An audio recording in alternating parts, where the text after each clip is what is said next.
leadership ဆိုတဲ့ဥဆောင်မှုတက်ပညာခေါင်းဆောင်မှုပညာဆိုတာ soft skill တစ်ခုဖြစ်တဲ့အတွက်အင်မတန်ကိုကျယ်ပြန့်တဲ့နယ်ပယ်တစ်ခုဖြစ်ပါတယ်အဲ့ဒီကျယ်ပြန့်လွန်းတဲ့နယ်ပယ်ကိုရတဲ့အချိန်အနည်းငယ်အတွင်းမှာအတတ်နိုင်ဆုံးပေါ့နော်ပြည့်ပြည့်စုံစုံလေးတော့နားလည်သွားအောင်တော့စူးစမ်းပြီးတော့ပြောပြပါမယ်အဲ့ဒီအတွက်ပြောမယ့်အကြောင်းအရာအပိုင်း၅ပိုင်းခွဲထားပါမယ်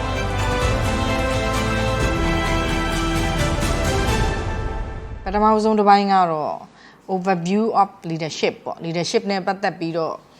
ဒါအနှစ်ချုပ်ကလေးသဘောမျိုးပေါ့နော်ပြီးတဲ့အခါကျတော့ leadership style တွေနဲ့ပတ်သက်ပြီးပြောမယ်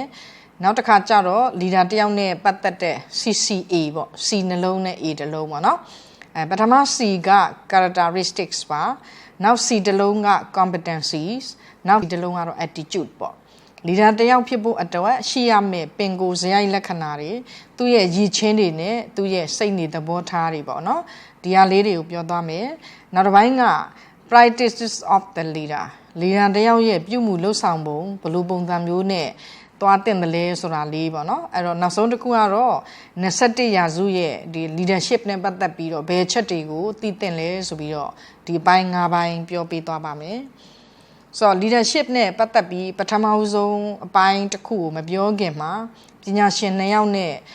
ဒါပတ်သက်ပြီးပြောခဲ့တဲ့ဆိုရိုးလေးပေါ့နော်အဲ့ဒါလေးကိုအရင်ဆုံးပြောပါမယ်ပထမဆုံးတစ်ယောက်က John Quincy Adams မှာသူကဗာပြောထားလဲဆိုတော့အကယ်၍များတဲ့ကိုကလူတစ်ယောက်ကိုနော် dream more ပို့ပြီးတော့သူဖြစ်ချင်တာတွေသူ့ရဲ့အိမ်မက်တွေပေါ့နော်ပို့ပြီးတော့မှဖြစ်ချင်စိတ်တွေဖြစ်လာအောင် learn more အဲ့လိုဖြစ်ချင်တဲ့အရာတွေဖြစ်လာဖို့အတွက်ဘယ်လိုတွေလုပ်ရမလဲဘာတွေလုပ်သင့်တယ်လဲဆိုတာကိုသူရှာဖွေလေ့လာသင်ယူလို့စိတ်တွေဖြစ်တဲ့ထက်ဖြစ်လာအောင်ပြီးတဲ့အခါကျတော့ do more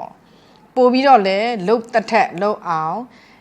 နောက် become more တဲ့ပို့ပြီးတော့ဖြစ်မြောက်လာအောင်ပေါ့နော်အဲ့ဒီလိုမျိုးဆိုတော့ dream more learn more do more become more ဆိုတော့ဒီချက်၄ချက်ပေါ့နော်အဲ့လိုဖြစ်လာအောင်ကိုယ့်ရဲ့အပြုအမူတွေကနော်ကိုယ့်ရဲ့အပြောဆိုတစ်ခုတည်းမဟုတ်ဘူးနော်ကိုကနေပြီးတော့လည်းအရှိကနေလှုပ်ပြနေတာပေါ့ကိုယ့်ရဲ့အပြုအမူတွေကနေပြီးတော့သူ့ကိုလှုံ့ဆော်နိုင်ခဲ့မယ်ဆိုရင်ကိုယ့်ရဲ့အပြုအမူကြောင့်သူဒီခုနပြောသွားတဲ့အရင်ကထက်ပို့ပြီးတော့ dream အရင်ကထက်ပို့ပြီးတော့ learn အရင်ကထက်ပို့ပြီးတော့ do အရင်ကထက်ပို့ပြီးတော့ become ဒါမျိုးဖြစ်လာမယ်ဆိုရင်ကိုဒီတဲ့အမှန်တကယ် leader တစ်ယောက်ဖြစ်ပါပြီဆိုပြီးတော့နော် John Quincy Adams ကပြောခဲ့တာလေးရှိပါတယ်